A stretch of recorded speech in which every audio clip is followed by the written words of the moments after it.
You ask Tiger to solve. This deals with linear equations with one unknown. The final result is m=2. Let's solve it step by step. Simplify the expression. Expand the parentheses. Simplify the arithmetic. Group all constants on the right side of the equation. Subtract 4 from both sides. Simplify the arithmetic.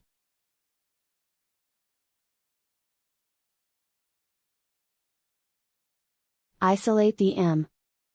Divide both sides by 4. Simplify the fraction.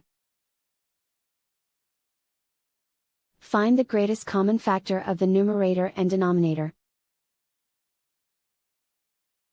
Factor out and cancel the greatest common factor.